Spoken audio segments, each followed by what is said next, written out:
кээде ушунчалык нервим ойноп кетет, кээде ачуум келип кетет. Эгер главврач болсом, иштен алып салмакмын дейм да. Ассаламу алейкум, урматтуу курсандык мекенчилер, урматтуу кыргыздарым. Сиздер менен ошол эле Санжар доктор. Бир бейтап анализ. Бир эле бейтаптыкы. Пациенттики.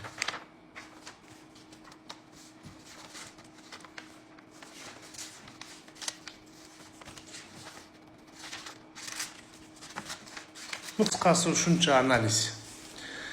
Просто айтайын дегеним, өпкөнү эле изилдеш керек да, башка анализдерге тапшырткызып, бейтаптын акчасын кетирип, эми акча төлөй турган бар, төлөй албай турган бар, ден соолугу үчүн аябай көп акча төлөйт. Мен просто айтарым, Максат ажы дагы айткан, Абдушүкүр ажы дагы айткан, Чубак ажы дагы айткан. Лишний нерсе кылып, акча кылам десең, лабораториядан бонус алам десең, лишний нерсеге жиберип эмне кылсаң арам, туура эмес. Мындай кылбагыла. Бир жерин урганды изилдеп ошолду. Эгерде бейтаптын ушунчалык акчасы көп болуп, полный бир текшертирелин десе, анан жазсаң болот да. Анан ушунчаны жөндөн эле бирөөнүн акчасын кетирген туура эмес. Просто как честный катары айтып коюп атам. Туура эмес туугандар. Если мамлекетте жок болсо, пожалуйста, неге частный лабораторияларга жибериш керек. А мындай кылган туура эмес.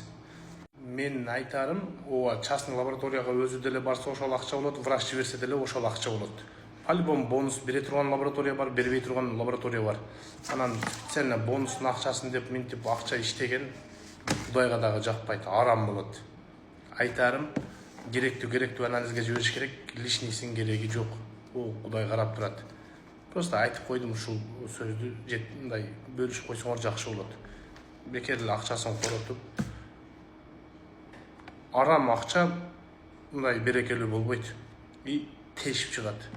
Просто жаман көрсөңөр көргүлө, просто айтып коеюн, честно эле иштесең, Кудайым өзү берекелүү, башка жактан акча берип коет, өзүң деле түшүнбөй каласың. Болбойт мындай. Туура эмес. Просто көрүп, байкуштар кыйналган семья экен. Ушунча анализдерге акчасын, суммасын айтпай эле коеюн биякта. Болбойт. Просто биякта карап, честно иштеш керек. Ошол сиздер менен ошол эле Санжар доктор. Лайк, подписка басып, бирге болуңуздар, пайдалуу кеңештер.